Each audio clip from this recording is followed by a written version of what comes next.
African American has an oral tradition of being connected to the 12 tribes of Israel. What should they do? So, I brought Remy's name up before. Yes. He's written a lot of books about it. He's an expert on this area. God willing, we'll be able to have a conversation with him as well about this. All right. This humongous happening. Now, one of the things is that there's many historians that talk about, there's a famous African king. His name Mohammed Bello. Have you heard about? Yes. And he writes in his memoirs that the Africans, he says, he's like defending the Africans, or he says, us Africans, we're not savages. We didn't sell our brothers into slavery. Rather, we sold the Canaanites. He referred to them as Canaanites, who've been living in our land for over a millennium. So that, as a point, many discussions around this topic, one of the most biggest and you say juiciest concepts is this idea that many Igbos were sold in the transatlantic slave trade. Now, some historians say that there's 1.7 out of 1.7, there was 1.2, 1.3, some say less. There's different, because she told around the whole conversation. What did you get from the ground from the people there? Good question. So I spoke to some people who are descended from what they call Aru, the Aru men. And they explained to me that most of those slaves who were sold were from the Aru people, which is a group among the Igbos. The second thing they said to me was that in the first generation, they were trading, just doing different types of trade with the Europeans, and then they were duped. They were taken as slaves by the Europeans, and then the system was developed where the Aru were the ones doing the slave trading with the Europeans, the Aru, among the Igbos. And so the reason why there's a lot of controversy around this is because everyone speaks about the Aru being responsible for the slave trades. But if you are from that group, you don't want to acknowledge the fault of your ancestors. So that's why there's this debate. Some are saying yes, and others are saying, no, it's not that, it's not this, because there's this pushback. It's the blame. No one wants to take the blame. I was just speaking today. I speak on a daily basis with Omanana defenders.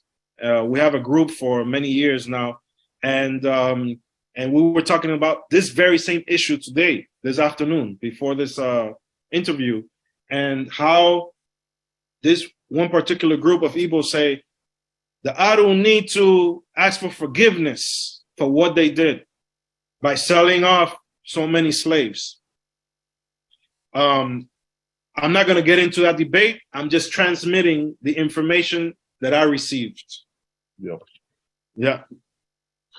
So on that point, in North America, going off of how halakhic rulings and decisions come about, over 100 plus years in America, there has been, Blacks, African Americans, Negroes, whatever term you want to use, that have said, hey, our tradition is that we're part of these lost tribes. They develop when they're able to have religious freedoms, because there was a time where Blacks were not allowed to have religious freedoms. When they were able to, that's the first thing that they went to, right? And over 100 plus years, there's been Hebrew Israelites. We have a new radical expression of that today. Yes. That kind of like messes up the history, but the history has always been African Americans wanting Rabbi Matthews, Rabbi Levy, Rabbi Ford. Their goal was always to try to integrate. It was rejected a lot, but which I believe led to this radical expression that we have today.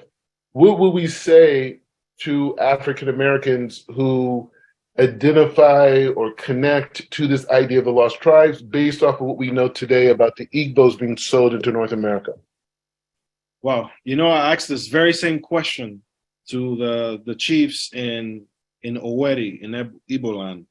And the answer I got was this. The answer was, they said that they know how to identify Igbos no matter how many generations or where they have gone, because of the practices they had. So I love the answer because that's the same exact answer we get in our Mishnah, in our Gemara, which is modus operandi. What you do, what you observe someone is doing, that is the testimony of that person's Israelite status. So I was told that if someone claims to be Igbo or descendant of Igbo, we check to see what in their family, what customs do they have. If they have Igbo customs, they are Igbo. And then that's the first part of the question. The second part of the question is, how do we reintegrate them? Or what shall we do? How do we help them? And in Owerri, in Igbo land,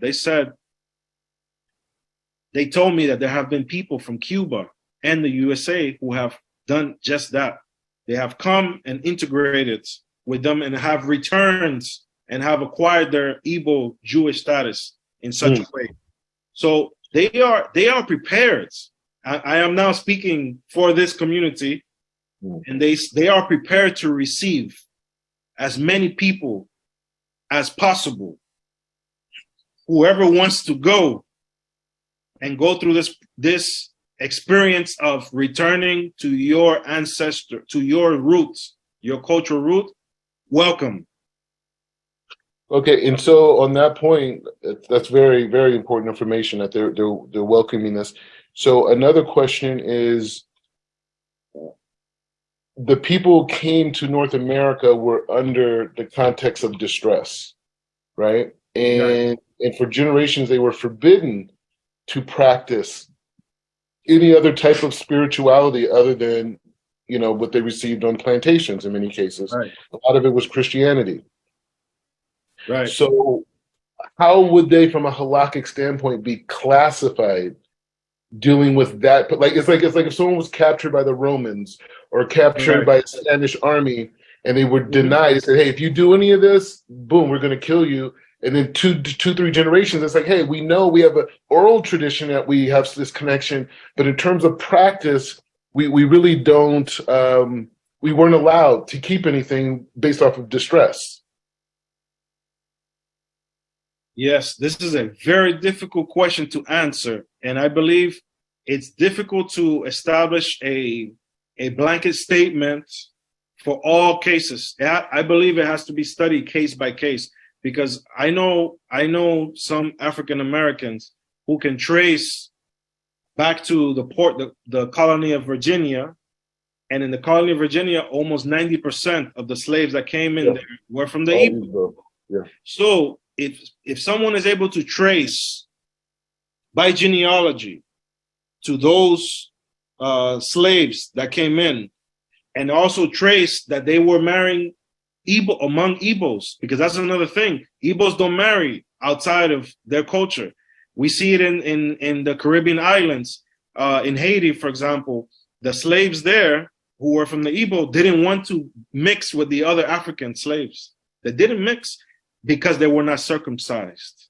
That's according to historical documentation in that context. But in the context of the United States, we have to, before we can even tackle the halachic ramifications of this, I believe we need to do the anthropology and the history first. I haven't done that. I'm not an expert in that. So we learn from our teachers to say, when you don't know something, say you don't know.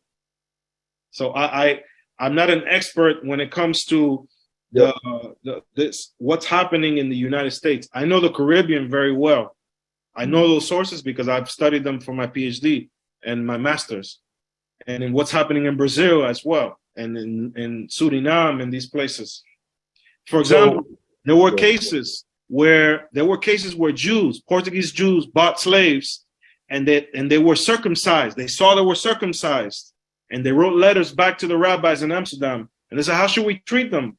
They came from, the Igbos," and they said, "Free them. They are our brothers." We have those documents of the correspondences through the Sheilot Shulot, the shoot literature or the responsive literature. But this is what